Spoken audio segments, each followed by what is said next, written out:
कार्यक्रम के संयोजक, दीनदयाल शोध संस्थान के महामंत्री श्रीमान अतुल जी जैन, वीणाताई भागवत, चैतन्य जी भागवत, इस कार्यक्रम में जिनके उपस्थिति से विशेष गरिमामय वातावरण बना है, जैसे पूज्य महामंडलेश्वर विश्वेश्वरानंद स्वामी जी,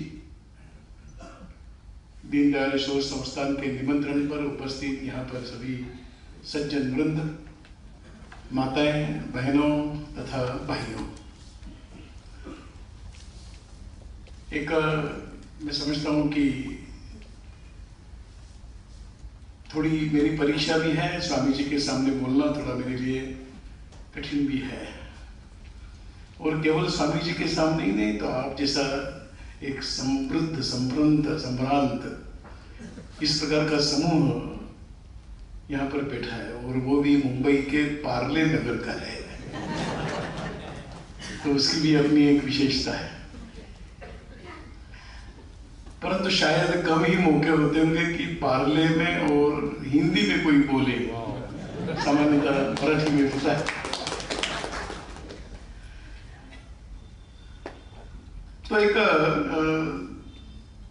आज के इस कार्यक्रम में विशेषतः अगर कहा जाए तो दो महापुरुषों के नाम से संबंधित विषय है। जैसा अभी कहा गया है कि स्वर्गीय नानाजी देशमुख जी की जन्म शताब्दी का प्रारंभ हुआ है, और एक ही समय में जन्म लेने के कारण पंडित दीनदयाल जी का भी जन्म शताब्दी का वर्ष यही है। तो जिनके स्मृति में व्याख्यान और जिस शोध संस्थान के माध्यम से होने जा रहा है कार्यक्रम, तो स्वाभाविक रूप से इस व्याख्यान के मूल में ये दो महापुरुषों के नाम हैं, इसलिए स्वाभाविक रूप से उनका स्मरण करते हुए ही चलना है। एक दीनदयाल जी का अगर कहा जाए तो वो तो एक चिंतनशील व्यक्तिमत्व था। देश का दुर्भाग्य रहा कि समय बहुत कम मिला। जिस समय अपने सारे चिंतन को व्यवहारिक रूप में लाने का पुरुषार्थ, लाने की चुनौती स्वीकार करना प्रारंभ होता है, ऐसे 50-51 की आयु में हमें छोड़कर चले गए। परंतु एक अत्यंत गहरा चिंतन, एक मूलभूत इस देश की आत्मा को समझकर इस देश के सामने एक वैचारिक संपदा देकर वो चले गए। परंतु चिंतन किस स्तर पर रहता है, ग्रंथों में सीमित हो जाता है, लेकिन उसका व्यवहारिक रूप कहीं प्रकट हो, इसकी आवश्यकता रहती है, तभी सिद्धांतों की शक्ति, सामर्थ्य सिद्ध होता है। और इसलिए पंडित दीनदयाल जी के द्वारा रखा गया चिंतन, उसको व्यवहारिक धरातल पर उतारने का एक बहिर्त प्रयास जिसको कहा जाए, ऐसे स्वर्गीय नाना जी का रहा है। और इसलिए देशों का कहते हैं तो वहां के समाज का एक चिंतन का होता है।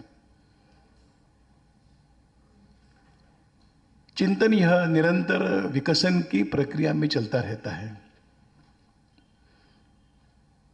उस चिंतन के प्रकाश में, दिशा में कुछ सामाजिक जीवन में पद्धतियां विकसित होती हैं, जीवन शैली विकसित होती है, कुछ विकास के मार्ग प्रशस्त होते जाते हैं। उस विकास के संदर्भ में अनुकूल इस प्रकार के व्यवस्थाओं का निर्माण होता है। यह एक स्वाभाविक प्रक्रिया है, और इसलिए इस स्वाभाविक प्रक्रिया के चलते उस देश की एक पहचान बनती जाती है। बहुत बार ऐसा होता है कि चिंतन किसका है यह कहना भी मुश्किल होता है।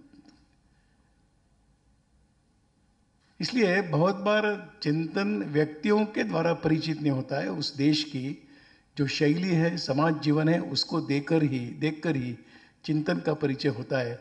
चिंतन किस व्यक्ति ने रखा वह स्वाभाविक रूप से शायद विस्मृति में चला जाता है। हम जैसे लोगों के लिए, भारत के लिए तो ये बहुत बड़ी विशेष बात है कि अगर वेद ग्रंथ इस देश के जीवन का अगर आधार रहा है तो वेद किसने लिखे हैं हमको पता नहीं। हम तो ये मान के चलते हैं कि वो अपौरुषेय है, किसी एक व्यक्ति के द्वारा लिखे हुए नहीं है।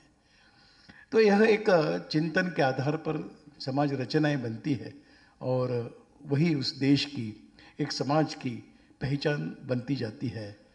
और हम भारत के संदर्भ में सोचें तो कितना पीछे जाए ये कहना भी मुश्किल लगता है। हजारों वर्षों से चला आया हुआ यहाँ का चिंतन है, विकसित होता आया है। भारत की अपनी एक विशेषता रही है कि जो भी यहाँ के मनीषियों ने चिंतन किया वह बहुत मूलभूत चिंतन किया है, समग्रता से चिंतन किया है, गहराई से चिंतन किया है। कभी कभी चिंतन का दायरा जाने अनजाने में एक भौगोलिक सीमा में सिमट जाता है, समूह विशेष तक वो रह जाता है। परंतु जब हम भारत के चिंतन के संदर्भ में जब हम सोचते हैं तो यह न उसे काल की सीमाओं में बांधा जा सकता है, न समूह विशेष के लिए है ऐसा कहा जा सकता है, क्योंकि भारत की परंपरा यह समय हमेशा ही समस्त विश्व के कल्याण की कामना करने वाली रही है। और इसलिए स्वाभाविक रूप से यहाँ का चिंतन सीमाओं से, भौगोलिक सीमाओं से बंधा हुआ नहीं है। जब हम विश्व मंगल की कामना करते हैं तो उसमें किसी भौगोलिक क्षेत्र के मंगल की कामना नहीं है। अगर महाराष्ट्र में संत ज्ञानेश्वर जी ने सारा गीता पर विश्लेषण करते हुए अंत में पसायदान के रूप में अगर कुछ मांगा है तो उसकी शुरुआत ही वो करते हैं, आता विश्वात्मके देवे, इस विश्व को व्याप्त करने वाली जो ईश्वरीय शक्ति है उससे वो मांग रहे हैं। तो विश्वात्मक शक्ति कहते ही वह कोई भारत की शक्ति को नहीं माना है, विश्वात्मक शक्ति। इसलिए यह प्रारंभ से इस प्रकार की एक व्यापकता रही, विशालता रही, समग्रता रही, गहराई रही। यह भारत के चिंतकों का यह हम सब अनुभव करते हैं। और इसलिए इसका एक प्रदीर्घ इतिहास, लंबा इतिहास, अपने भारत के मनीषियों की एक विशेषता और रही कि हमने कभी भी अपने सुनने समझने के दरवाजे कभी बंद नहीं किए, हमने उसको रिजिड नहीं बनाया। इसके अलावा और कुछ नहीं है, इसमें और कुछ नहीं जोड़ा जा सकता, ऐसा हमने नहीं कहा। हमने हमेशा इस प्रकार के विचारों का स्वागत किया है। हाँ, एक बात निश्चित है कि ऐसे विचारों को, तत्वज्ञान को, सिद्धांतों को स्वीकार करने की कसौटी भारत के अंदर क्या रही, तो वो समाज हित है कि नहीं, मानव के कल्याण से संबंधित है, उससे सुसंगत है, तो हमको कुछ भी स्वीकार है। इसलिए दरवाजे हमेशा खुले रखे हैं। हम मन मस्तिष्क के दरवाजों को बंद करते हुए एक ढांचे में चलने वाला भारत नहीं है। यही अपनी भारत की विशेषता है और यही भारत के लंबे आयु का कारण है, यही कारण है। अन्यथा इतने सब प्रकार के आक्रमणों के बाद भारत भारत नहीं रहता, कभी का समाप्त हो जाता था। हम शेष है, इसका एकमात्र कारण है हम रिजिड नहीं है, हम चेतना युक्त है, प्राण युक्त है, नित्य निरंतर प्रवाहित जीवन को स्वीकार करने वाले लोग हैं। इस प्रकार का और अपने भारत की विशेषताओं को हम लोग समझते हैं, अनुभव करते हैं। हम उसी धारा में रहने के कारण शायद कभी कभी उन विशेषताओं को पहचान नहीं पाते, लेकिन यह है, ये वास्तविकता है। अन्यथा आक्रमणों के द्वारा, आक्रामकों के द्वारा ये देश कभी का समाप्त हो जाना चाहिए था। ये समाज विश्व के मंच पर नामशेष होना चाहिए था, परंतु नहीं हुआ। इसका एकमात्र कारण हम रिजिड नहीं हैं। कई प्रकार के एक शब्दों का समझने के लिए अनुवाद करने की परंपरा है। शब्दों का अनुवाद होता है, पर शब्दों के अनुवाद से उसके भावों का स्पष्टीकरण करना यह इतना आसान नहीं है। अब मैया मोरी मैं नहीं माखन खायो, इसका आप किसी भी भाषा में अनुवाद कर दीजिए, क्या वो भाव स्पष्ट हो सकता है? वो संभव ही नहीं है।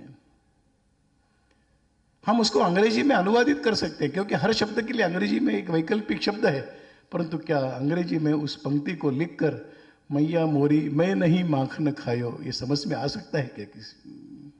तो बहुत मुश्किल। इसलिए अनुवाद करने की झंझट में, अनुवाद करने के प्रयासों में शब्द के पीछे जो अर्थ है, भाव है, उस सब का क्षरण हो जाता है, वो स्पष्ट हो नहीं पाता, वो संकल्पना स्पष्ट अस्पष्ट सी रह जाती है। दूसरी एक बात है कि ऐसी कल्पनाओं को परिभाषा की चौकट में बिठाने का प्रयास करते हैं, वो भी असफल हो जाता है। मैं एक उदाहरण, हम सब जानते हैं उसके उदाहरण का, किसी ने परिवार की परिभाषा की कि परिवार क्या होता है, तो परिभाषा करने वाले उस कंटेंट को समझते हैं कि परिवार मतलब किससे परिवार बनता है? एक महिला है, एक पुरुष और 2 बच्चे। अगर परिवार की परिभाषा ये की गई कि परिवार उसको माना जाए कि एक महिला है, एक पुरुष है और उनकी कोई संतति है कि नहीं, उनके बच्चे हैं, ये मान लिया जाए, तो क्या यहां से किसी महिला को पकड़ के लाया, यहां से किसी पुरुष को पकड़ के लाया और 2 बच्चे और कहीं से लाए और कॉन्स्टिट्यूट किया ये परिवार? परिवार कभी भी कॉन्स्टिट्यूट नहीं होता है, तो परिभाषा में कैसे बिठाएंगे इसको? अब ये भारत की कल्पना है, परंतु जिन्होंने विदेशी पश्चिमी जगत के विचारों के आधार पर ऐसे परिभाषित करने का प्रयास किया, उसके कारण भाव तो स्पष्ट नहीं हुआ, वो कल्पना टिक भी नहीं पाई। जो भारत में परिवार कल्पना टिकी, वो विदेशों में नहीं टिक पाई, क्योंकि वहां पर परिवार कानून से बनाया जाता है, कानून से बनता है। अपने यहां पर विवाहों का रजिस्ट्रेशन, ये कल्पना भारत के अंदर नहीं थी ना कभी भी। जब अंग्रेजों का आगमन हुआ, उस अंग्रेजों के आगमन के बाद आप विवाह करोगे तो आपको शासन के अधिकारी के सामने गवाह देकर उसके सामने हस्ताक्षर करने पड़ते हैं, हम पति पत्नी हो गए।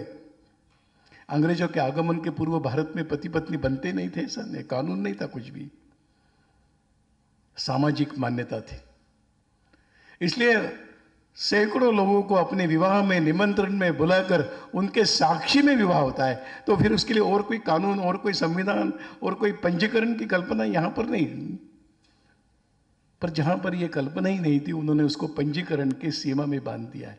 और जब पंजीकरण नियमों में जब बांधा जाता है तो उसके टूटने के भी नियम बन जाते हैं, वो बने हैं दुर्भाग्य से। इसलिए कभी भी कई कल्पनाओं को परिभाषित करना, चौकट में बिठाना कठिन। हमारे यहां पर के कुछ शब्द है, जैसे अपने यहां पर है वैसे अन्य अन्य समाजों के भी कुछ शब्द है, इसका कोई वैकल्पिक शब्द ढूंढने की कोशिश न करे। क्या कोई बता सकता है कि प्रसाद के लिए वैकल्पिक शब्द क्या है? क्या कोई बता सकता है कि नैवेद्य के लिए क्या शब्द है?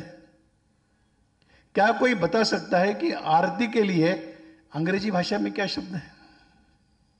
क्योंकि वो कल्पनाएं वहां पर नहीं है।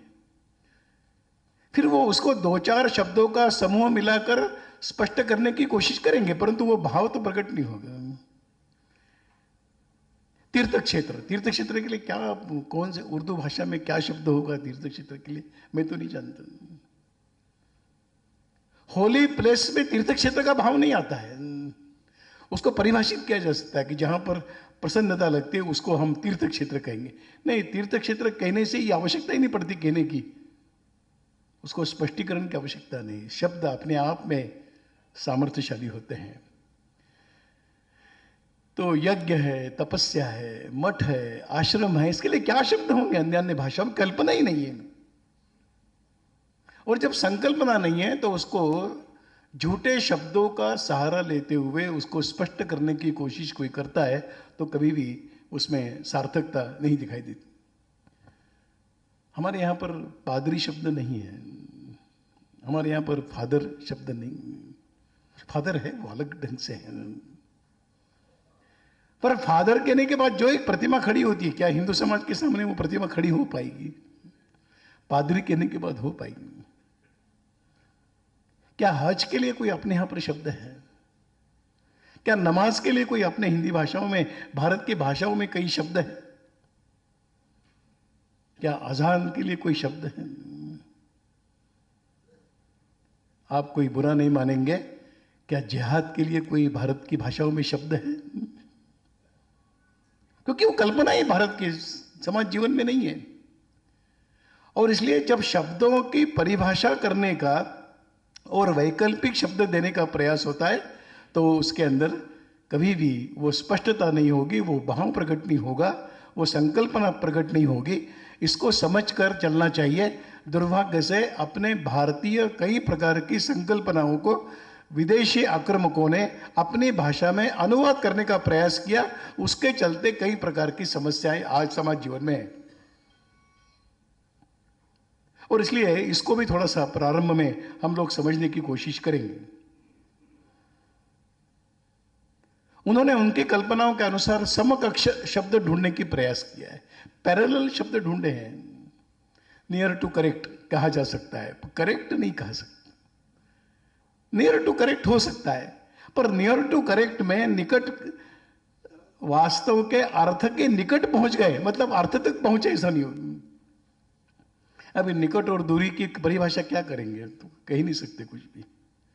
और इसलिए यह एक प्रयास हुआ भारत की संकल्पनाओं को विदेशी आक्रमणों के बाद और विशेषतः अंग्रेजों के आगमन के बाद भारत की इस सारी संकल्पनाओं को उन्होंने और अलग ढंग से करने की कोशिश की।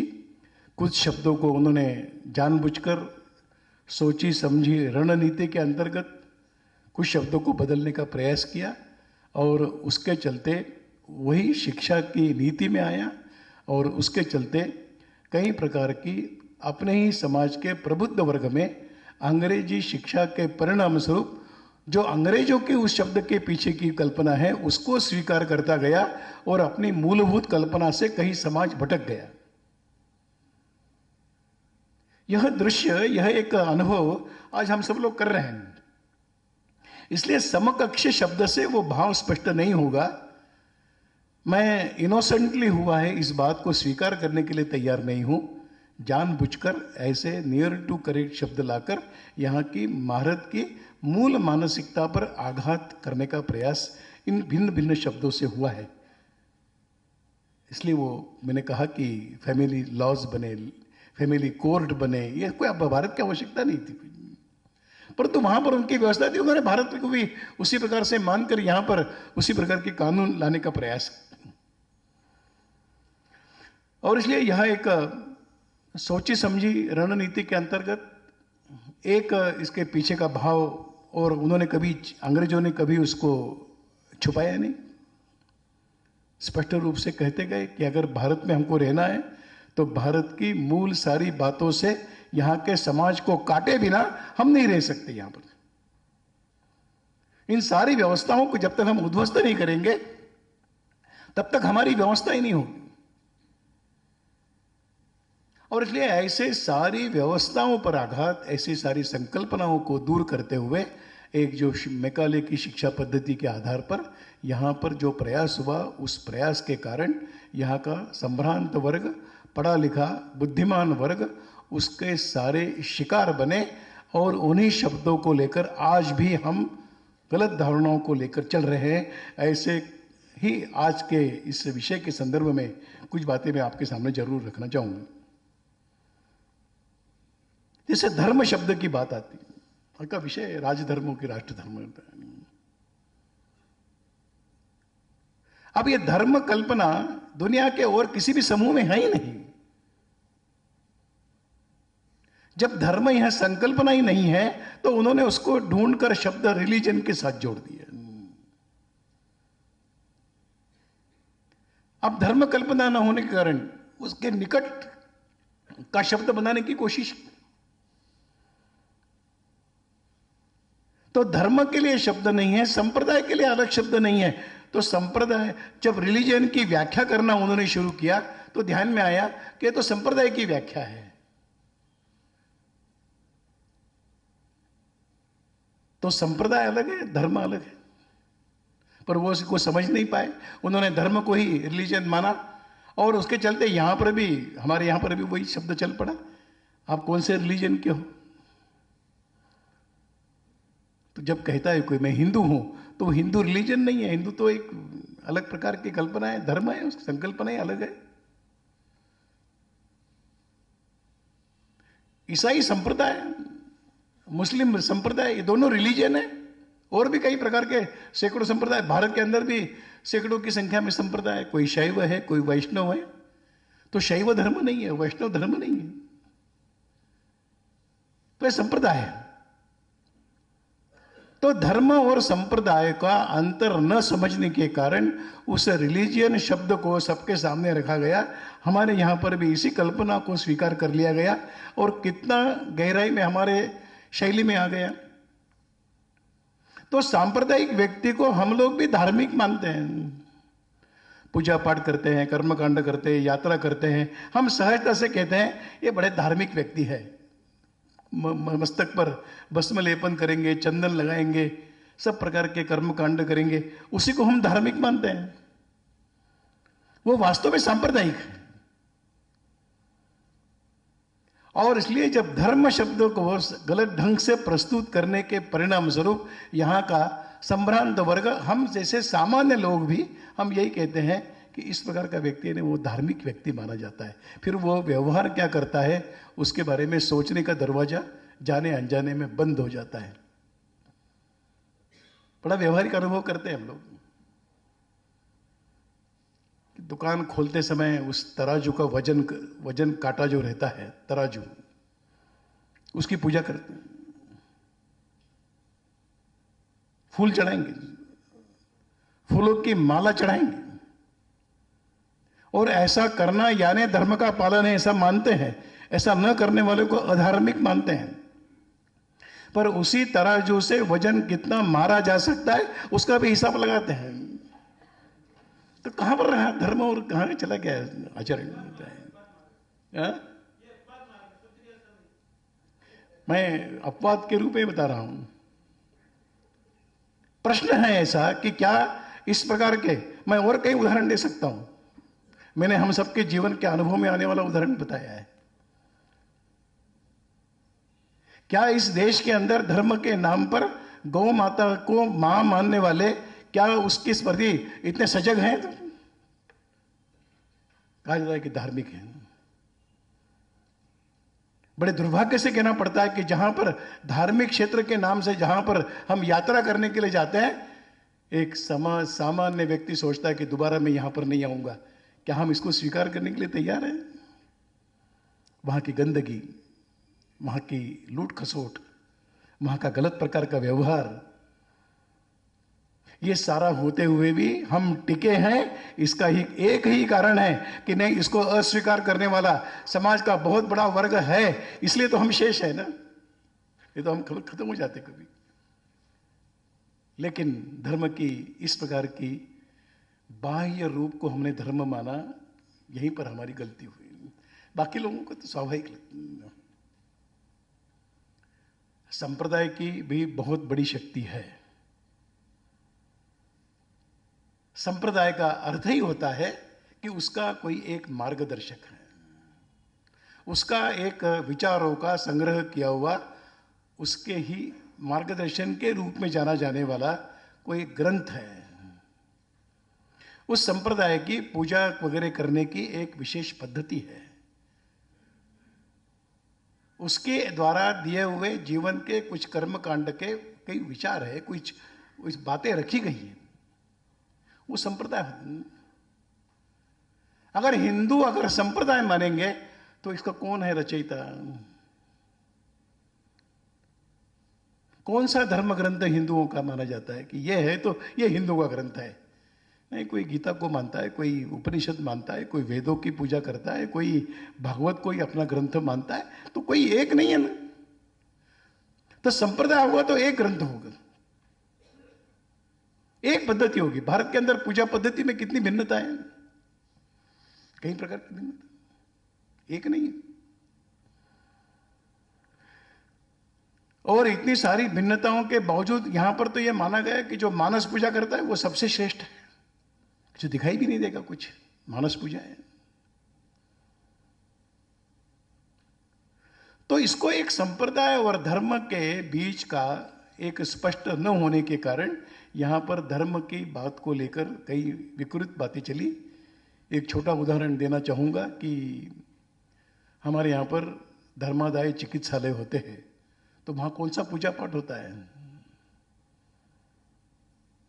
कोई पूजा पाठ नहीं।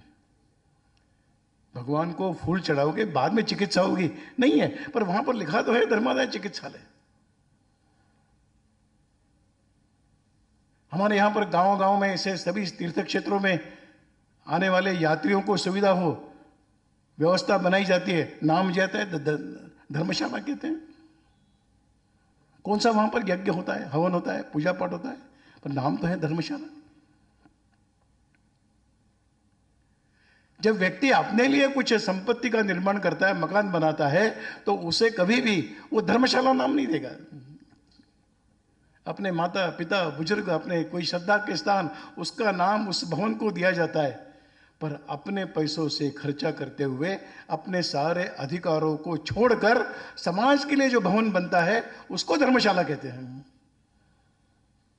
धर्मादाय चिकित्सालय वही होता है कि जो कोई लाभ का विचार न करते हुए केवल रोगी आए हुए व्यक्ति को देवता मानकर वहां पर उसकी एक सेवा करेगा, चिकित्सा करेगा। ऐसी जहां पर व्यवस्था है वो धर्मादाय चिकित्सालय। तो धर्म की व्याख्या तो बदल गई। अब इस बात को कोई विदेशी अन्य विचारधारा के लोग दुर्भाग्य से समझ नहीं पाएंगे, इसलिए क्योंकि वो संकल्पना ही वहां पर नहीं है। चैरिटी शब्द का प्रयोग चलता है, पर चैरिटी का धर्म और चैरिटी में बहुत अंतर है। फिर उसको समान अर्थ में नियर टू करेक्ट कहा जा सकता है, पर एक नहीं है, इसको समझने की आवश्यकता है। और इसलिए ऐसी परिभाषा करने के जो प्रयास हुए उसमें कोई समस्या हुई है। उसी प्रकार ये राष्ट्र और इसके संदर्भ में भी कई प्रकार की बातें हैं।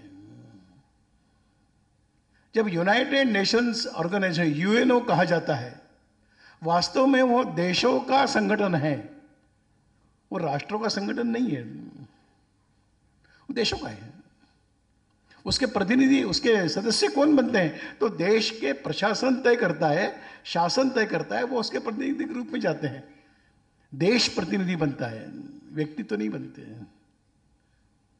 इसलिए यूनाइटेड नेशंस जब बना तो ऐसे संगठित वो देशों का संगठन है। वास्तव में उसका स्वरूप देखने के बाद कहना यह चाहिए कि यूनाइटेड नेशंस से यूनाइटेड कंट्रीज हो सकता है, क्योंकि देशों का संगठन है।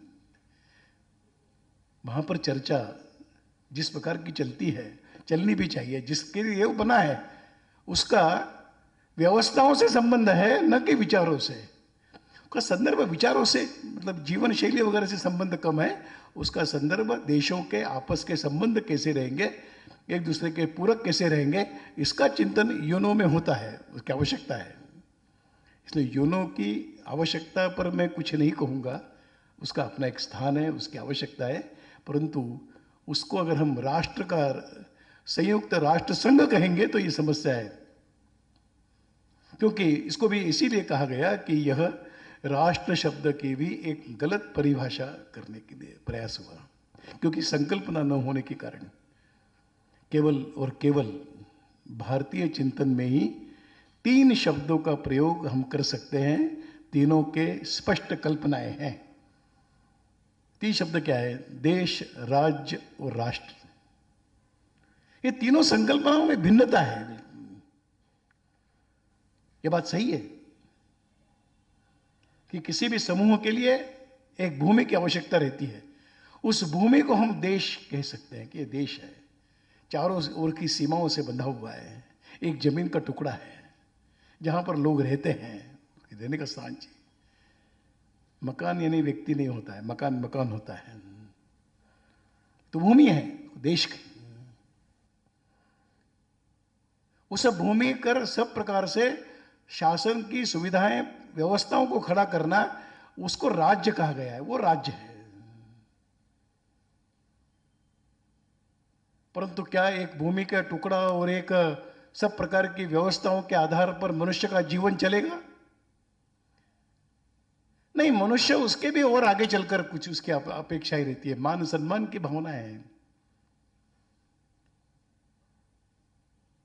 समाज के समूह के सम्मान के विषय, व्यक्ति के सम्मान के विषय अलग हो सकते हैं, समाज के सम्मान के विषय अलग हो सकते हैं।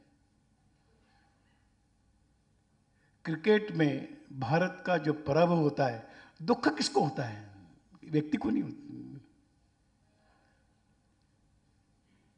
क्या उसके व्यक्तिगत जीवन में तो कुछ हानि नहीं हुई है उसकी? उसका क्या नुकसान हुआ है? भारत की टीम हार गई, उसका व्यक्तिगत जीवन में नुकसान क्या है?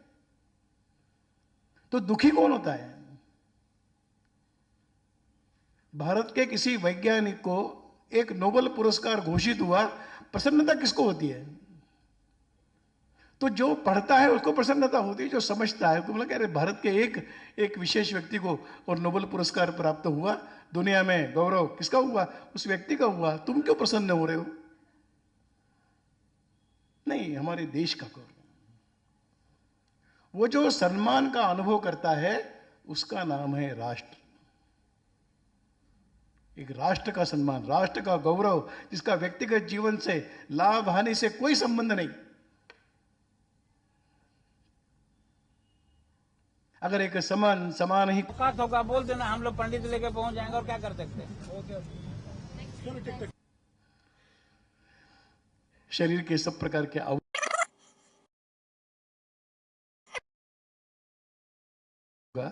उसका अपना एक स्थान है, उसकी आवश्यकता है, परंतु उसको अगर हम राष्ट्र का, संयुक्त राष्ट्र संघ कहेंगे तो ये समस्या है। क्योंकि इसको भी इसीलिए कहा गया कि यह राष्ट्र शब्द की भी एक गलत परिभाषा करने के लिए प्रयास हुआ, क्योंकि संकल्पना न होने के कारण केवल और केवल भारतीय चिंतन में ही 3 शब्दों का प्रयोग हम कर सकते हैं, तीनों के स्पष्ट कल्पनाएं हैं। 3 शब्द क्या है? देश, राज्य और राष्ट्र। ये तीनों संकल्पनाओं में भिन्नता है। ये बात सही है कि किसी भी समूह के लिए एक भूमि की आवश्यकता रहती है। उस भूमि को हम देश कह सकते हैं कि ये देश है, चारों ओर की सीमाओं से बंधा हुआ है, एक जमीन का टुकड़ा है जहां पर लोग रहते हैं, रहने का स्थान चाहिए। मकान यानी व्यक्ति नहीं होता है, मकान मकान होता है। तो भूमि है देश की। उस भूमि कर सब प्रकार से शासन की सुविधाएं व्यवस्थाओं को खड़ा करना, उसको राज्य कहा गया है, वो राज्य है। परंतु क्या एक भूमि का टुकड़ा और एक सब प्रकार की व्यवस्थाओं के आधार पर मनुष्य का जीवन चलेगा? नहीं, मनुष्य उसके भी और आगे चलकर कुछ उसकी अपेक्षाएं रहती है, मान सम्मान की भावना है। समाज के समूह के सम्मान के विषय, व्यक्ति के सम्मान के विषय अलग हो सकते हैं, समाज के सम्मान के विषय अलग हो सकते हैं। क्रिकेट में भारत का जो पराभव होता है, दुख किसको होता है? व्यक्ति को नहीं होता। क्या उसके व्यक्तिगत जीवन में तो कुछ हानि नहीं हुई है उसकी? उसका क्या नुकसान हुआ है? भारत की टीम हार गई, उसका व्यक्तिगत जीवन में नुकसान क्या है? तो दुखी कौन होता है? भारत के किसी वैज्ञानिक को एक नोबेल पुरस्कार घोषित हुआ, प्रसन्नता किसको होती है? तो जो पढ़ता है उसको प्रसन्नता होती है, जो समझता है उसको बोला, अरे भारत के एक विशेष व्यक्ति को और नोबेल पुरस्कार प्राप्त हुआ, दुनिया में गौरव किसका हुआ? उस व्यक्ति का हुआ। तुम क्यों प्रसन्न हो रहे हो? नहीं, हमारे देश का गौरव। वो जो सम्मान का अनुभव करता है उसका नाम है राष्ट्र। एक राष्ट्र का सम्मान, राष्ट्र का गौरव, जिसका व्यक्तिगत जीवन से, लाभ हानि से कोई संबंध नहीं। अगर एक समान ही कुछ तुलना ही करना है तो मैं बता सकता हूं, हम सबका एक शरीर है, शरीर के सब प्रकार के अवयव हैं, इंद्रियों से भरा हुआ है, उसका संयुक्त रूप शरीर है, तो उसको कहा जाए ये देश है। उस शरीर की आवश्यकता है, उसको खाना पीना चाहिए, कपड़े पहनने के लिए चाहिए, सब प्रकार के जलवायु में सुरक्षित रहने के लिए मकान चाहिए, ये सब राज्य है। पर एक शरीर प्राप्त हुआ और एक उसकी सब प्रकार की व्यवस्थाएं हो गई, उतना ही पर्याप्त नहीं होता है। तो जो दिखाई नहीं देता है, वो जो अंतर मन है, अंतर शक्ति है, वो जो एक शरीर है उसके अंदर जो जो दिखाई नहीं देता, दृश्य रूप नहीं है, उसको पंडित दीनदयाल जी ने चिति शब्द दिया है। वो राष्ट्र है।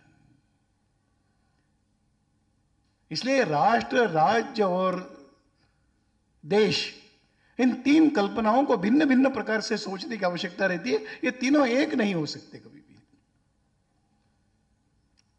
हाँ, तीनों का मिलकर कुछ एक बनेगा, पर तीनों एक समान नहीं है, अलग अलग। ये ठीक है कि आत्मा है, आत्मा की अनुभूति शरीर के बिना नहीं होती है। हम कहते हैं कि कई प्रकार की आत्माएं भटक रही है, हम थोड़ी अनुभव कर रहे हैं, आत्माएं तो है। कहते हैं आत्मा अमर है, पर दिखाई कब देती है? वो दिखाई तभी देती है कि जब वो शरीर का रूप धारण करती है। इसलिए आत्मा के प्रगटीकरण के लिए शरीर की आवश्यकता है, राष्ट्र के प्रगटीकरण के लिए एक भूमि की आवश्यकता है।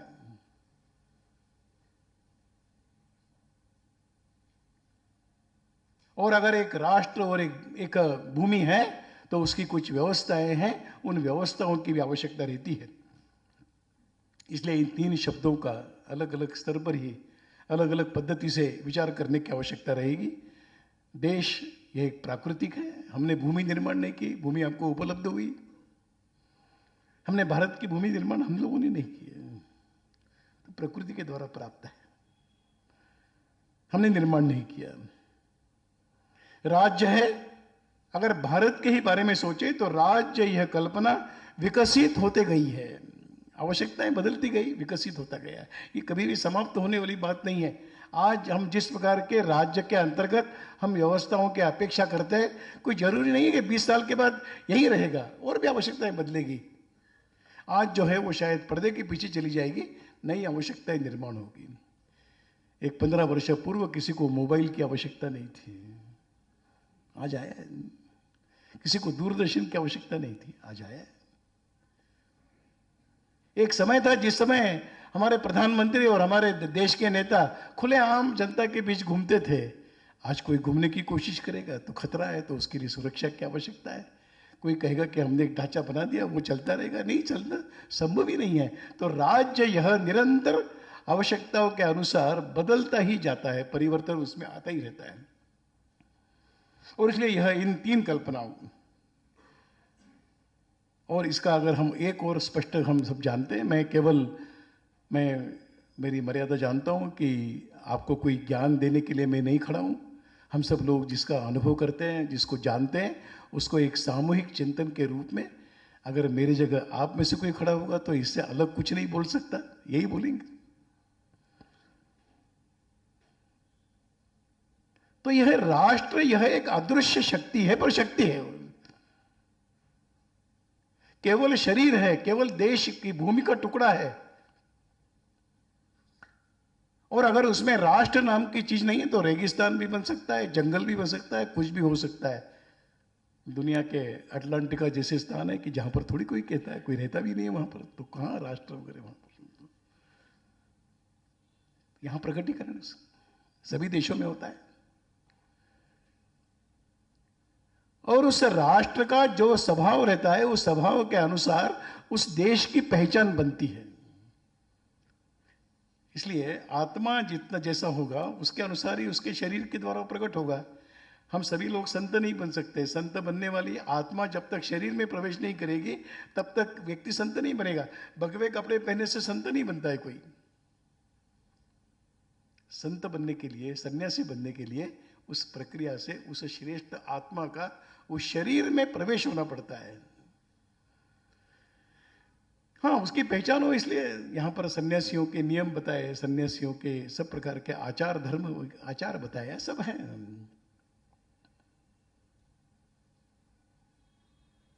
नाटक तो हो सकता है, मैं किसी प्रकार का भी, मैं शिवाजी बन सकता हूँ नाटक में, मैं शिवाजी तो रहूंगा नहीं कभी भी, मैं शिवाजी दिखाई दे सकता हूं, पर शिवाजी बनना है तो मुझे अंदर से कुछ करना पड़ेगा ना, वो अंदर की शक्ति है। और इसलिए यह एक राष्ट्र, राज्य और देश, इस संदर्भ में इस देश में दुर्भाग्य से सब बातों के अंदर एक कंफ्यूजन निर्माण किया गया, एक संभ्रम की अवस्था निर्माण हुई, और इसके चलते कई प्रकार की गलत धारणाओं का जन्म हुआ है। अंग्रेजों ने कहा कि हम एक राष्ट्र बनाने के लिए यहां पर आए हैं, आप तो अलग अलग बिखरे हुए लोग थे पहले, कहां एक थे आप? इसलिए हम आपको एक राष्ट्र के रूप में विकसित करना चाहते हैं, और इसलिए इसमें जिनका सहयोग रहा और कैसी कल्पनाएं विकसित हुई, पता नहीं कहां से शब्द प्रयोगों ने जन्म लिया होगा। तो यहां के राष्ट्रपति कैसे बन सकते हैं? राष्ट्र के अध्यक्ष तो बन सकते हैं, देश के अध्यक्ष बन सकते हैं, राष्ट्रपति कैसे बनेंगे? पर हमारे यहां पर शब्द प्रयोग चल पड़ा, उसके बारे में कुछ कहेंगे तो अनावश्यक विवाद माना जाएगा, इसलिए मैं उस शब्द के में कह रहा हूं कि कैसे शब्दों का निर्माण हुआ है। नेशन इन द मेकिंग, राष्ट्र ये मेकिंग होता है कभी, तो हजारों वर्षों से ही देश के अंदर क्या था? नेशन इन द मेकिंग अंग्रेजों ने बताया, क्योंकि हम लोग आपको बना रहे हैं। नेशन इन द मेकिंग हम लोगों ने भी स्वीकार कर लिया कि हाँ हमारा राष्ट्र बन रहा है। नहीं, भगवान की कृपा से हमको राष्ट्र मिला है। राष्ट्र कैसे बनता है? अपने यहां पर बड़े अच्छे और शब्दों में इसका वर्णन किया गया है। अथर्ववेद में कहा जाता है, वो श्लोक है, भद्रम इच्छन्त ऋषयः स्वर्विदः तपो दीक्षाम उपरोधु अग्रे ततो राष्ट्रम बलम ओजस्व जातम तदस्मै देवा उपसम नमस्तु नमन्तु। ये कहा गया है, अथर्ववेद में कहा गया है। क्या अर्थ है उसका? यहां के मनुष्यों ने जो आत्मज्ञानी थे, ज्ञान बाहर से प्राप्त नहीं होता, अंदर से ही प्राप्त होकर आए थे, ऐसे आत्मज्ञानी मनुष्यों ने, ऋषियों ने विश्व का, जगत का कल्याण हो, इसलिए इस इच्छा से सृष्टि के प्रारंभ में उसके लिए तप किया है, साधना की है, और उससे एक आत्मा, इस प्रकार की चैतन्य युक्त आत्मा का निर्माण हुआ है, उसको राष्ट्र कहा है। यह ऋषि मुनियों के चिंतन से निकला हुआ, तप से निकला हुआ, साधना के द्वारा निर्माण हुआ, यह उसको राष्ट्र कहते हैं। और आगे कहा गया है कि उसी के द्वारा राष्ट्रीय बल और तेज प्रकट हुआ है, और इसलिए निरंतर इस देश के अंदर, इस देश में रहने वाला, अपने आप को राष्ट्र का अंग मानने वाला, उसको कहते हैं। इसलिए सब इस राष्ट्र के सन्मुख नतमस्तक होकर उसकी सेवा करेंगे। ये राष्ट्र की कल्पना है। तो राष्ट्र क्या किसी के द्वारा कोई परिभाषा में बिठाकर, पहले परिभाषाएं तय होती है और परिभाषाओं के अनुसार उसकी रचना की जाती है। क्या राष्ट्र इस प्रकार की परिभाषा तय हुई और उसके आधार पर हुआ? नहीं, भारत का अनुभव बिल्कुल भिन्न प्रकार का है। भारत में राष्ट्र कल्पना यह साधना के द्वारा, तप के द्वारा एक जीवन शैली का विकास होता गया, वो उस राष्ट्र के नाम से जाना जाने लगा। अंतर है। इसलिए राष्ट्र और राज्य एक कैसे, और इसलिए इस संभ्रम के चलते यहां पर राष्ट्रपिता हो सकते हैं, यहां पर राष्ट्रपति हो सकते हैं, यहां पर कैसे शब्द चले, कल्पनाएं चली। महात्मा गांधी जी ने कभी नहीं कहा कि मैं इस देश का राष्ट्रपिता हूं, हम लोगों ने कहा।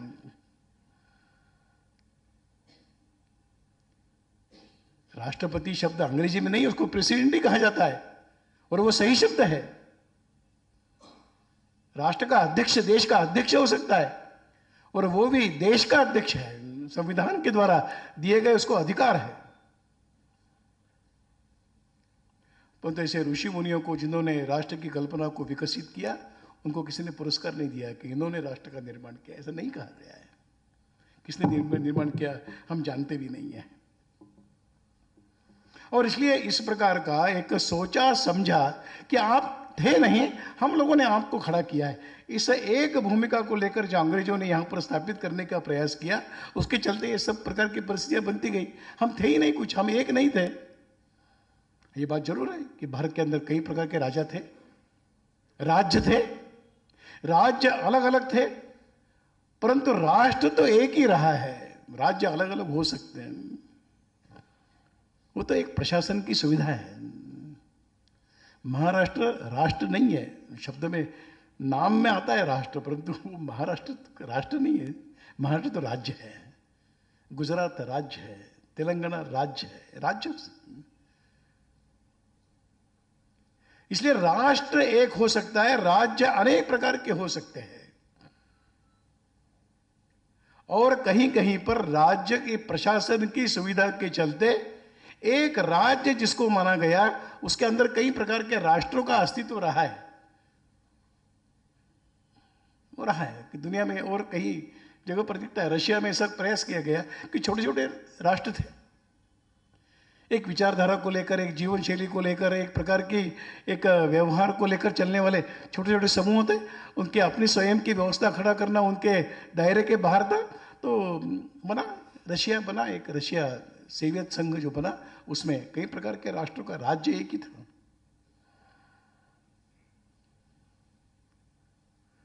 आज मुस्लिम राष्ट्र एक है, उनके राज्य कई प्रकार के।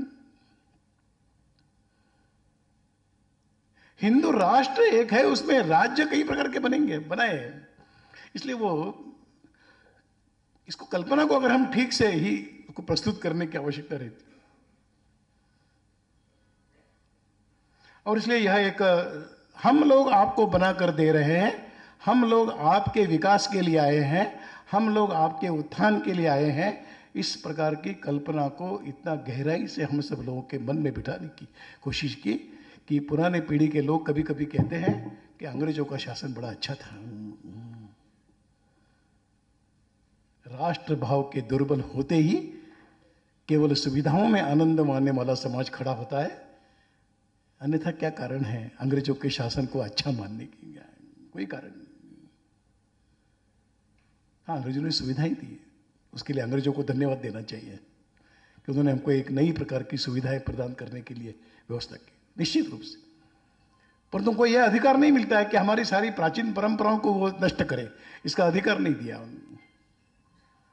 और इसलिए इस प्रकार का एक प्रयास अंग्रेजों के द्वारा, और उसके कारण कई प्रकार के भटकाव समाज जीवन में आते हुए दिखाई देते हैं, गलत धारणाएं बनती गई। और इसलिए मैंने कहा कि इस प्रकार की बातों के चलते हमने राज्य के द्वारा निर्माण किया गया संविधान, उस संविधान के आधार पर बनाई हुई बातों को ही हमने राष्ट्रीय माना। जन गण मन हमारा आज राष्ट्रगीत है, उसका सम्मान करना ही है। उसके प्रति किसी भी भारत में रहने वाले किसी के व्यक्ति के मन में कोई अलग प्रकार का भाव रहने का कारण नहीं, परंतु वह एक संविधान के द्वारा बताया गया इस देश का गीत है। और सही अर्थों में अगर देखा जाए तो वंदे मातरम यहाँ का राष्ट्रगीत है। वंदे मातरम राष्ट्रगीत।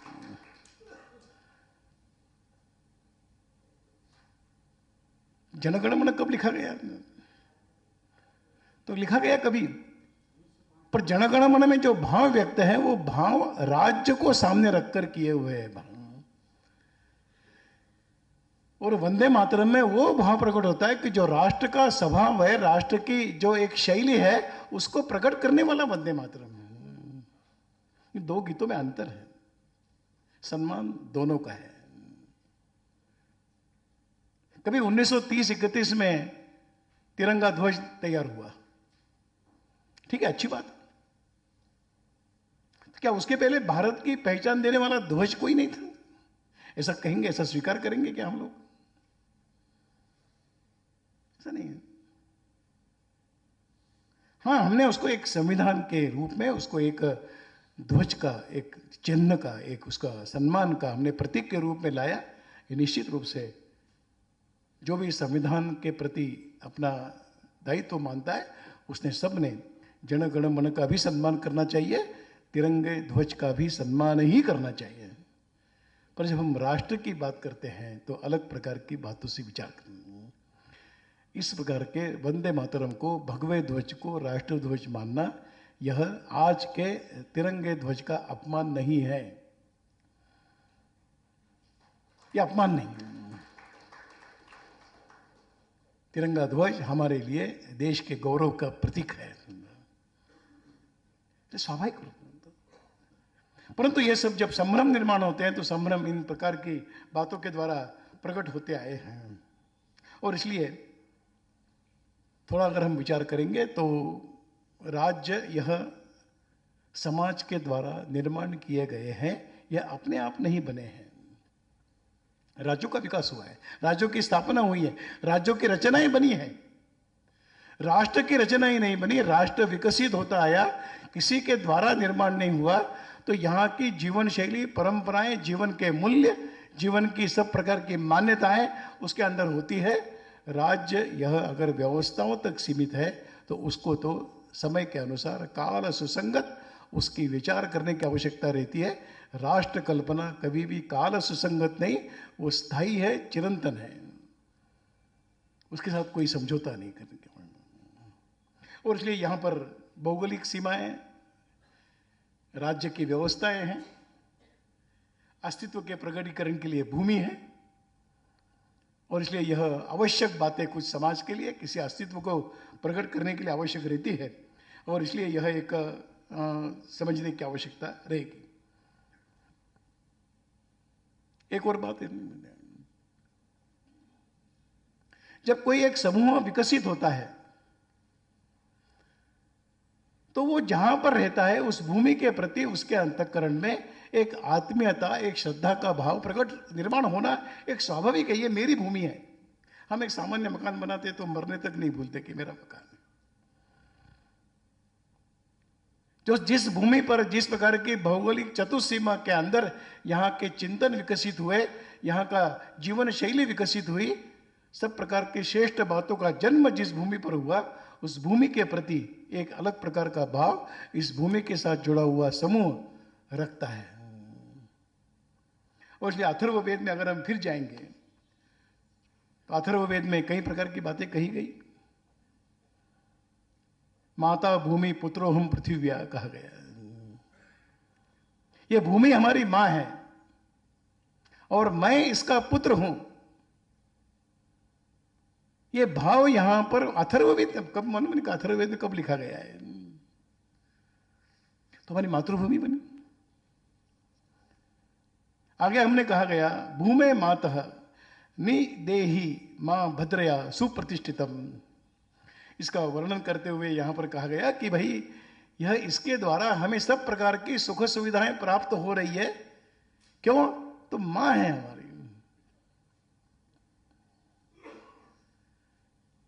और ये मां की कल्पना कहां से निकली? तो कहा गया कि ये धर्म, मतलब फिर एक बार अगर हम धर्म की परिभाषा में जाए तो वह एक कर्तव्य के आधार पर, एक जीवन मूल्यों के आधार पर जो विकसित होता है उसको अगर हम धर्म मानेंगे तो ऐसे धर्म की कल्पना से मातृभूमि इस शब्द का जन्म हुआ है कि भूमि के प्रति हमारा कुछ कर्तव्य है।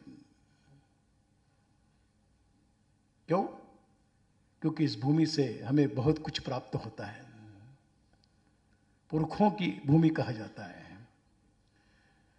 जब हम कहते हैं कि यह हमारी मातृभूमि है तो इससे एक सहजता से इस देश में कश्मीर से लेकर कन्याकुमारी तक रहने वाला और राजस्थान की सीमाओं से लेकर मणिपुर तक रहने वाला हर व्यक्ति जब इसको मां कहता है तो एक एकात्मता की अनुभूति करता है। हम सब एक है, यह अनुभूति करते हैं।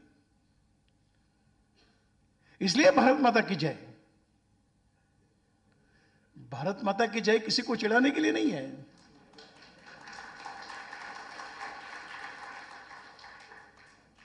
इसलिए भारत माता के जय कहने वालों को इसको सांप्रदायिक नहीं मानना चाहिए। इस भूमि के प्रति हमारा जो एक भाव है, वो भाव उस नारे से प्रकट होता है। तो यह समझने की आवश्यकता है, पर वही समाज कह सकता है कि जो जिसका इस भूमि के प्रति उस प्रकार का लगाव है, जिन्होंने इस भूमि को केवल और भोग भूमि माना, वो भारत माता की जय कहने से इनकार कर सकते हैं। इसलिए गीत भी कैसे बनते हैं? हम बुलबुले हैं, इसकी ये गुलिस्ता हमारा। कितनी एक गलत धारणा को प्रकट करता है। गुलिस्ते तब तक रहते हैं जब वो हरा भरा पेड़ रहता है। जब पेड़ उजड़ जाता है तो पंखी छोड़कर चले जाते हैं। तो क्या इस भारत के लोग इस भारत के भूमि के संदर्भ में क्या यही भाव रखते हैं कि जब ये भूमि उजड़ जाएगी तो हम चले जाएंगे? नहीं, इस भूमि को सुजलाम सुफलाम बनाने का पुरुषार्थ करने वाला समाज यहां पर खड़ा हो। वो जो इसको मां मानता है, उसका संबंध उसके सुजलाम सुफलाम बनाने से भी है। जो वंदे मातरम गीत में जब हम कहते हैं सुजलाम सुफलाम, हम शब्द प्रयोग करते हैं, तो क्या सुजलाम सुफलाम नहीं रहेगी तो क्या छोड़ के चली जाएंगे? इस देश के अंदर जब एक समय था कि जब अकाल पानी के बूंद के लिए यहां का समाज तरसता था, हजारों वर्ष पूर्व की बात है। तब एक भगीरथ खड़ा हुआ, उसने सोचा कि इस हिमालय के चोटी पर गिरने वाला जल जो उत्तर की तरफ बहता हुआ जा रहा है, उसको दक्षिण की तरफ मैं लाऊंगा। क्यों? क्योंकि ये हमारी मां है, मातृभूमि है, इसको सुजलाम सुफलाम करना है। भगीरथ ने अपने परिवार के लिए तो गंगा यहां नहीं लाई है। सैकड़ों पीढ़ियां उसके अंदर मर गई, समाप्त हो गई। हर वहां पर उस गंगा को, उस दिशा को दक्षिण की ओर मोड़ने का जो प्रयास हुआ, उस प्रयास में लाखों लोगों ने अपनी जान गंवाई। वो तो चले गए। भाव क्या रहा होगा? भाव यही रहा होगा कि यह हमारी मां है, इस मां को सुजलाम सुफलाम बनाए रखना यह मेरी जिम्मेदारी है। ऐसा मानने वाला समाज ही भारत माता की जय के नारे लगाता है, लगाएगा। कोई उसको सांप्रदायिक कहे, कुछ भी कहे, वो हम उसको स्वीकार नहीं कर सकते। को मानने समझने की आवश्यकता है। इस भूमि के प्रति हम सबके अंतःकरण में एक भाव है। क्यों? क्योंकि हम इस राष्ट्र के घटक हैं, हम इसके मेंबर नहीं है। भारत के नागरिक हो सकते हैं, वो तो कानून से मिलने वाला अधिकार है। नागरिक बनना अलग है, इस भूमि का राष्ट्रीय बनना यह अलग है। आप अमेरिका में जाओगे, कुछ दिन रहने के बाद आपको ग्रीन कार्ड मिलेगा। ग्रीन कार्ड मिलने के बाद आप अमेरिका के नागरिक बन जाओगे। पर आप क्या भारत को भूल सकता है? राष्ट्र के रूप में वो भारत का रहेगा, नागरिक के रूप में अमेरिका का नागरिक बनेगा, वहां के सारे नियमों का पालन करेगा, जरूर करेगा। ऐसे भारत में कोई भी नागरिक बन सकता है, कानून बना हुआ है नागरिकता का, बनेगा, उसमें कोई आपत्ति नहीं। पर जिसको इस देश का राष्ट्रीय बनना है, उसको इस भूमि को मां मानना पड़ेगा। यहां की परंपराओं के प्रति सम्मान का भाव रखना पड़ेगा। यहां के महापुरुषों के प्रति गर्व का अनुभव करने वाला बनेगा। यहां के जय पराजय के प्रति उसके अंदर वेदना जगनी चाहिए। अपने शत्रु कौन है, अपने मित्र कौन है, इसको पहचानने वाला वही राष्ट्रीय होता है, वही राष्ट्रीय। इसलिए ये हम बुलबुले हैं, इसकी ये गुलिस्ता हमारा, ये गीत राष्ट्र के रूप में हमको स्वीकारने। गीत अच्छा है, कोई भी चार शब्द जोड़कर उनको अगर संगीत दिया जाए, यहाँ पर श्रीधर फड़के जी बैठे हुए हैं, तो किसी भी गीत को अच्छा स्वर दे सकते हैं, लेकिन वो राष्ट्रगीत कैसे बनेगा? इसलिए यह इस प्रकार की भावनाओं को जीने वाला समाज वो राष्ट्रीय समाज होता है।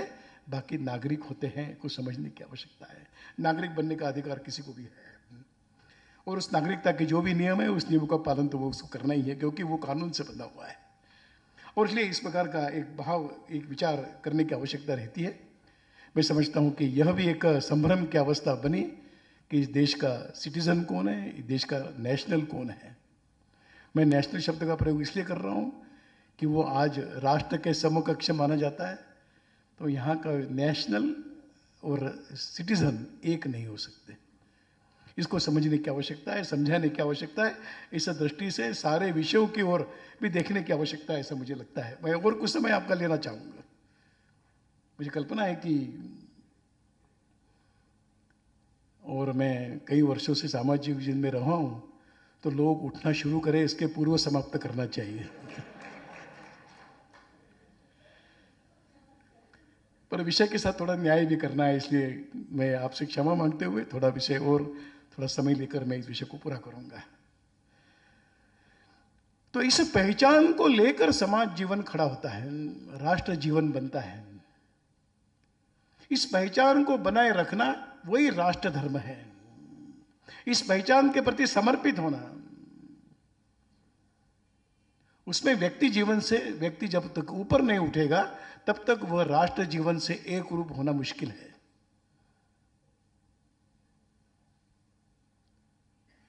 तो यहां का जो राष्ट्रीय होगा, यहां पर घटने वाली घटनाओं से दुखी होगा, अंतःकरण में वेदना होगी, परंतु उसके प्रति अपनत्व का भाव बना रहेगा। जहां अपनत्व का भाव समाप्त होगा वो देश का राष्ट्रीय कैसे हो सकता है। हाँ, वेदना होनी चाहिए, यहां की अव्यवस्थाओं के प्रति मन के अंदर आक्रोश होना चाहिए, यहां की सब प्रकार की बातों के प्रति कुछ अगर असुविधाएं हैं उस सुविधाओं के प्रति आंदोलन करने की तैयारी चाहिए, वो तो आवश्यक है। लेकिन अगर ये नहीं है तो इसका हमारा संबंध समाप्त हो गया, ये कैसे कहा जा सकता है। कई घटनाएं पिछले दिनों में हुई, उन घटनाओं का मैं उल्लेख करना नहीं चाहूँगा। आप सब लोग जानते हो कि किस प्रकार से इस भूमि को जिन्होंने गुलिस्तां माना वो उन्होंने छोड़ने की बात भी कही है, और इसलिए यह एक विचार करने की आवश्यकता है। बाह्य पहचान यह अंतःकरण के द्वारा होती है। अंदर अच्छा है तो बाहर अच्छा दिखेगा, कभी भी छुप नहीं सकती। थोड़े समय के लिए व्यक्ति अच्छा बन सकता है, परंतु शाश्वत जीवन उसका अगर आदर्श है, जब तक वो अंदर से भी इन बातों को स्वीकार नहीं करेगा तब तक नहीं। जैसा कहा जाता है कि सत्य बोलने वालों की स्मरण शक्ति दुर्बल है तो चलेगा, असत्य बोलने वालों की स्मरण शक्ति अच्छी रहनी चाहिए। ये तो कब क्या कहा ये भूल जाते हैं। अगर हम इस प्रकार के प्रामाणिकता से इस मार्ग पर चले हुए, इसको इस प्रकार के भावों को लेकर चले हैं, वह किसी भी परिस्थिति में उसी श्रेष्ठ भाव को प्रकट करेंगे। वो जो भाव प्रकट होगा उसी का नाम है राष्ट्र धर्म। और इसलिए इस प्रकार के राष्ट्र धर्म का स्मरण रखने वाले, पालन करने वाला समाज ही देश की गरिमा को, देश के सम्मान को विश्व के मंच पर स्थापित कर सकता है। अगर स्वामी विवेकानंद ने कभी कहा होगा कि मैं देख रहा हूं कि भारत माता और विश्व के सर्वोच्च स्वर्णिम सिंहासन पर बैठकर दुनिया को मार्गदर्शन कर रही है, तो वह राज्य की सीमाओं को बढ़ाने की बात नहीं कह रहे, वो कह रहे हैं कि एक श्रेष्ठ मार्गदर्शन दुनिया को देने वाला समाज, वो राष्ट्र धर्म है। उस राष्ट्र धर्म की अगर कहीं दुर्बलता होती है, कि क्षरण होता है, तेज कम हो जाता है, आत्मविश्वास कम हो जाता है, एक आत्महीनता का भाव निर्माण होता है, और कभी कभी कहा जा सकता है कि ऐसा समाज संवेदनहीन बन जाता है। मराठीमध्ये म्हणतात की गेंड्याची कातडी होणं। दुर्दैवाने या देशामध्ये गेंड्याची कातडी झालेला समाजाचा फार मोठा वर्ग आहे। त्याची संवेदना संपलेली आहे। ती संवेदना जागृत करणं म्हणजे राष्ट्रधर्म जागवणं आहे। ही कल्पना घेऊन चालू, परंतु यहां पर केवल इतना ही कहना पर्याप्त नहीं, तो 2 समय का भोजन भी चाहिए, सब प्रकार की सुरक्षा की गारंटी चाहिए, आवागमन के साधन पर्याप्त चाहिए। ये काम किसका है?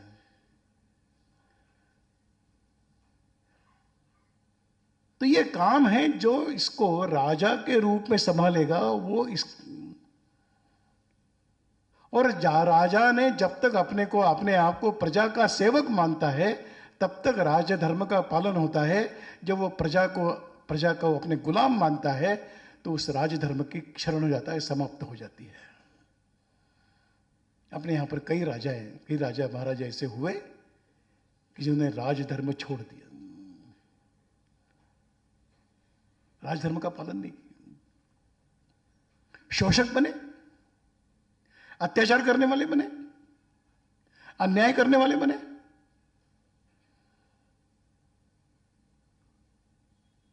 काल सुसंगत बातों को स्वीकार न करने वाले बने, जड़ता से बने हुए रहे कि नहीं हम कुछ परिवर्तन नहीं करेंगे। राष्ट्र जीवन शाश्वत है, चिरंतन है। राजधर्म का पालन करने वालों को काल सुसंगत देश की वर्तमान काल को समझकर उसकी आवश्यकताओं को पूर्ति करने वाला जो बनेगा, वही राजधर्म का पालन करने वाला माना जाएगा। उसके कुछ कर्तव्य है। हमारे यहां पर कई प्रकार के राजा महाराजाओं को हमने देखा है। व्यक्ति राजा बनते हैं और परंपरा से राज परिवार चलता रहता है, फिर वो उसके योग्य है कि नहीं उसकी चिंता नहीं। राजा का बेटा राजा बनेगा, एक चला कुछ वर्षों तक देश के अंदर। इसलिए राज व्यवस्था के प्रति अश्रद्धा निर्माण हुई, एक आक्रोश निर्माण हुआ। उसका एकमात्र कारण है कि यह परंपरागत से चला आया हुआ राज्य व्यवस्था, यही इसका बहुत बड़ा कारण बनेगा। उचित व्यक्ति को राज का कारोबार सौंपना, यह कहीं पर खंडित हुई और शक्ति के बल पर, सामर्थ्य के बल पर मैं राज्य को प्राप्त करूंगा, ऐसी जब बात चली तो इस देश का दुर्भाग्य, ऐसे राजा इस समाज को प्राप्त हो गए। कुछ लोग स्वयं घोषित, मैं ही राजा हूं। आप कौन होते मुझे राजा बनाने वाले? मैं।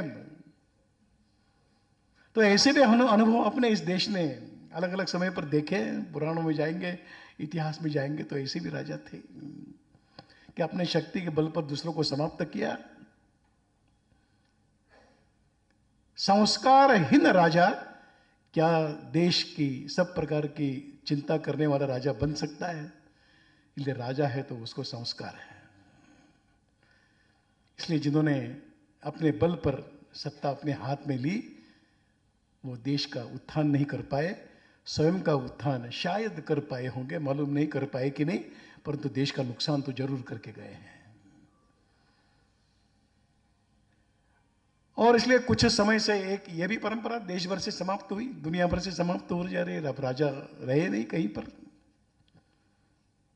लोग मजाक में कहते हैं कि दुनिया में केवल 5 राजा है, 4 ताश में हैं, 1 इंग्लैंड में है। अब राजा व्यवस्था नहीं रही। तो एक पद्धति को अपना गया है, विचारों के आधार पर कोई राज्य संभालने वाला बनेगा, ये परंपरा है।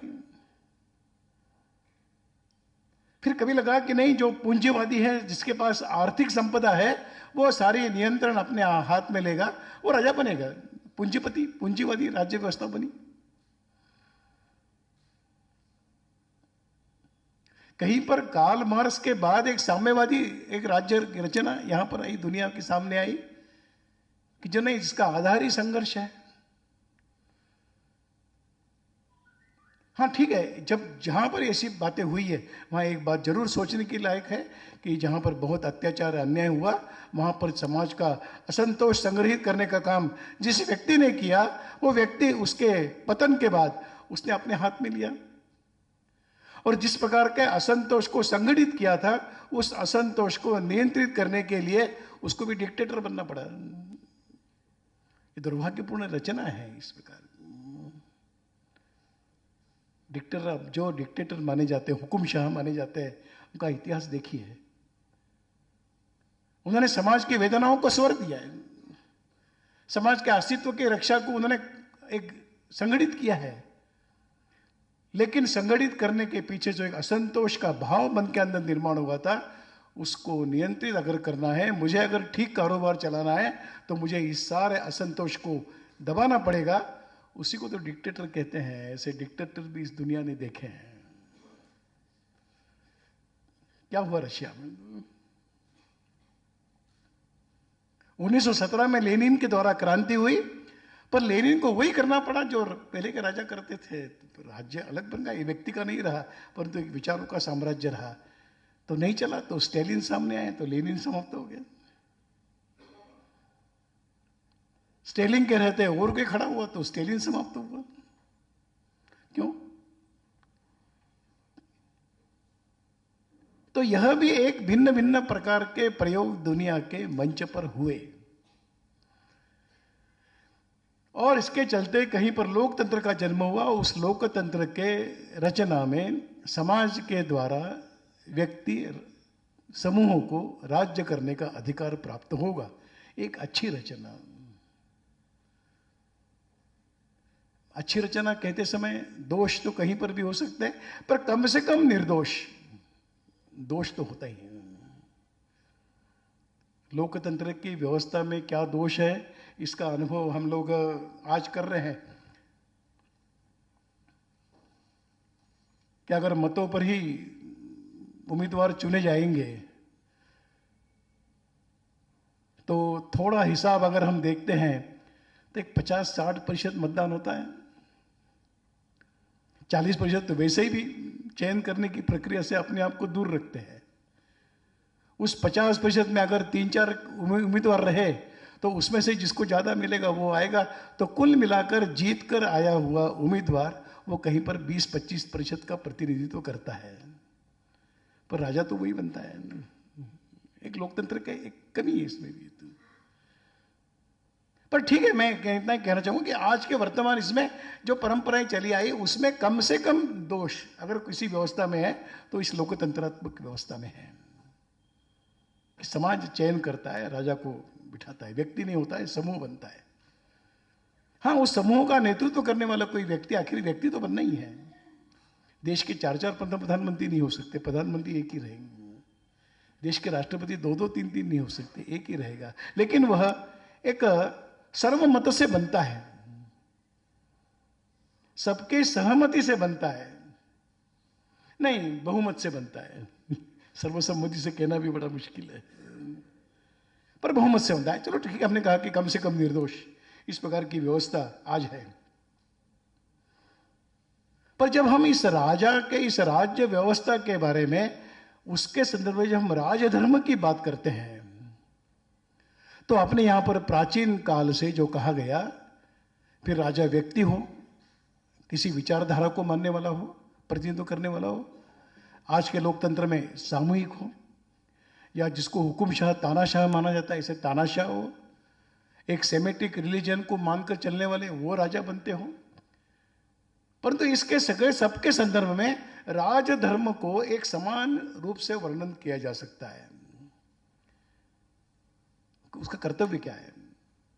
तो प्रजापालन उसका कर्तव्य है।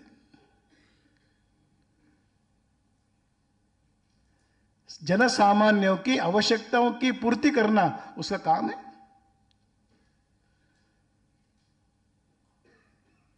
जन सामान्य को सभी प्रकार की सुविधाओं से युक्त करना उसका काम है। इस देश का सारा तंत्र, आर्थिक तंत्र कैसे चलेगा, उस आर्थिक चिंतन को विचार करते हुए स्थापित करेगा, उस तंत्र पर सारे आर्थिक नियोजन करेगा, राजा का काम है। और वो व्यवस्था करते समय मूल विचारों के साथ सुसंगत रहते हुए काल सुसंगत व्यवस्थाएं खड़ी करेगा। देश की सीमाएं सुरक्षित करता जाएगा। देश के हितैषी कौन है और देश के शत्रु कौन है समझने वाला बनेगा।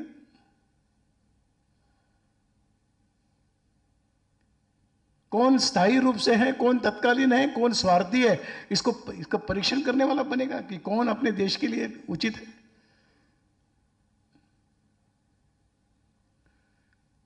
इसलिए देश का एक सामान्य जन अपने आप को सुरक्षित अनुभव करे, आनंदित अनुभव करे, किसी प्रकार की असुविधा में न रहे। यह जो राज्य करेगा, वो जो करने वाली व्यवस्था है, उसको ही कहा गया ये राजा का धर्म है, उसको ये करना है।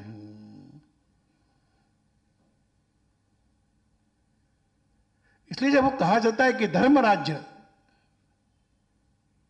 तो धर्म राज्य की कल्पना में सांप्रदायिक राज्य को और धर्म राज्य एक, जैसा प्रारंभ में मैंने कहा कि संप्रदाय और धर्म को एक जिन्होंने कर दिया, उन्होंने ही धर्म राज्य को सांप्रदायिक राज्य की परिभाषा दी। हमारी कल्पना भी नहीं बैठती।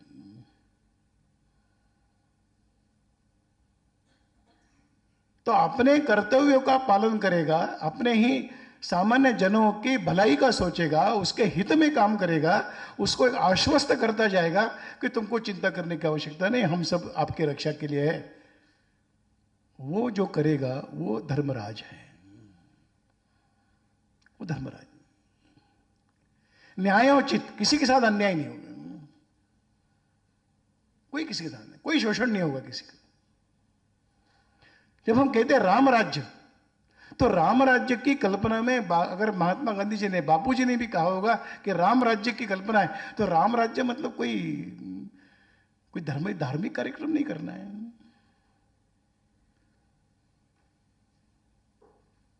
तो एक भौतिक संपन्नता को लाने वाला, देश का गौरव बढ़ाने वाला, इस प्रकार के विश्व के मंच पर एक शक्ति के साथ खड़ा होने वाला देश, वो जो खड़ा करता है वो धर्म राज्य है।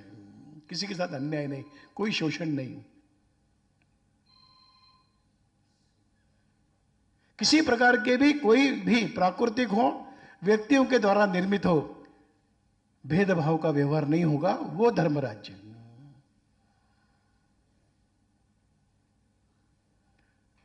सारे जनता को, उस राज्य के सीमा में रहने वाला हर व्यक्ति अपने ही सारी राज्य व्यवस्था से जुड़ा हुआ महसूस करेगा, वो धर्म राज्य है। हाँ, मैं इसका हिस्सा हूं। दुर्भाग्य से 1948 के स्वतंत्रता प्राप्ति के बाद एक कल्याणकारी राज्य की कल्पना चली, वेलफेयर गवर्नमेंट कहा गया।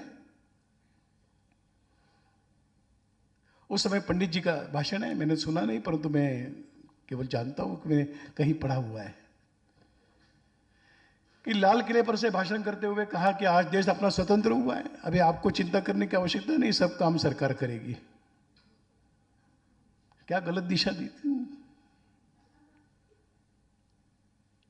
इसलिए हमारी भी मानसिकता बनती कि सब कुछ काम करना है, सरकार करेगी, क्योंकि सरकार ने जिम्मेदारी ली है। मेरा क्या दायित्व बनता है, मैं कुछ नहीं करूं, देश के लिए कुछ नहीं करूंगा, समाज के लिए कुछ नहीं करूंगा, क्योंकि मेरा काम ही नहीं है, सरकार का काम है। इसलिए छोटी छोटी बातों से लेकर जीवन को प्रभावित करने वाली ऐसे सभी विषयों के बारे में यहां का जनसामान्य दुर्भाग्य से सोचने लगा ये काम सरकार का है। और इसके चलते आज के इस युग में अनियंत्रित सत्ता के निर्णय के केंद्र सत्ताधीश बने, और इसीलिए सत्ता हथियाने का प्रयास होता है। वो इसी कारण होता है कि एक बहुत प्रकार की शक्ति केंद्रित हो गई हाथों के अंदर, इसलिए प्रधानमंत्री बनना है, इसलिए देशन शासन सत्ता हमारे हाथ में चाहिए। नहीं, मुझे राजधर्म का, धर्म राज्य की स्थापना करना है, इसके लिए मैं राजा बन रहा हूं। ऐसा राजा ही धार्मिक होता है। वो मंदिरों में जाए न जाए, कोई पूजा पाठ करे न करे, उससे कोई संबंध नहीं, इसका कुछ भी। हमारा तो सौभाग्य है कि वर्तमान राजा हमको उस कर्म कांडों को भी मानने वाला बना है, वो तो भाग्य है। और इसलिए राज्य हमेशा, जब सेक्युलरिज्म की बात चली, तो धर्म राज्य कभी भी सहिष्णु ही रहेगा, असहिष्णु बन ही नहीं सकता है। तो निधर्मी राज्य की बात कही गई कि राज्य धर्म का नहीं, निधर्मी होना चाहिए। तो पशुओं का जीवन हो गया है कि वहां कोई कर्तव्य का स्मरण नहीं, कुछ भी नहीं। हाँ, जिस समय जमाने में, जिस युग में देश की, विश्व के अंदर धार्मिक लोगों ने, जिसको धार्मिक पांथिक सांप्रदायिक लोगों ने सब प्रकार की सत्ता अपने हाथ में केंद्रित की और दूसरे पंथ संप्रदाय के साथ अन्याय प्रारंभ हुआ, उस समय सेक्युलरिज्म की कल्पना जन्म ली है विश्व के अंदर। भारत में सेक्युलरिज्म की क्या आवश्यकता, यहां कोई सांप्रदायिक राज्य नहीं है।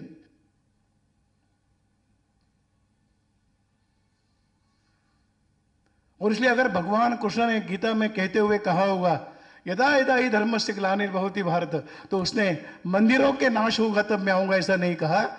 धर्म को गिलाने यानी यहाँ की सब प्रकार की कर्तव्य के दायित्वों की मूल्यों का जब क्षरण होगा तब मैं आऊंगा, ये कहा है।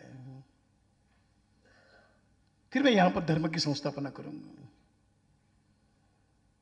भगवान कृष्ण को कौन सा संदेश देना है?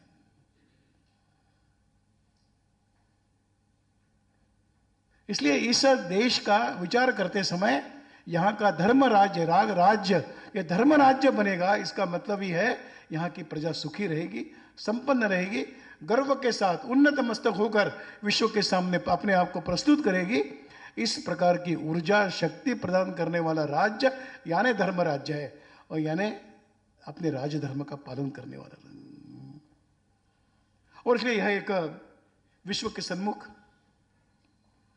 इस सारी कल्पनाओं को लेकर हम एक मॉडल खड़े करना चाहते हैं, प्रस्तुत करना चाहते हैं। यह भारत की जिम्मेदारी है।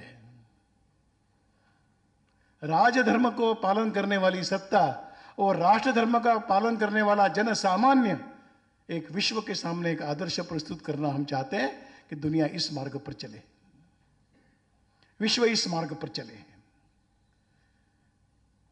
इसलिए यहां पर सर्वे भवन्तु सुखिनः का जब मंत्र कहा गया तो हम बहुजन हिताय बहुजन सुखाय से कई मील आगे चले गए। ये तो सर्वजन हिताय सर्वजन सुखाय की बात है। राष्ट्र का गौरव बढ़ेगा उस राष्ट्र के रहने वाले सामान्य व्यक्तियों के द्वारा, और दुनिया के सामने प्रशासन की व्यवस्था खड़ी होगी आदर्श वो धर्म राज्य के द्वारा। इस प्रकार की ये कल्पनाएं विश्व के अंत तक निरंतर हमेशा ही प्रासंगिक रहने वाली है।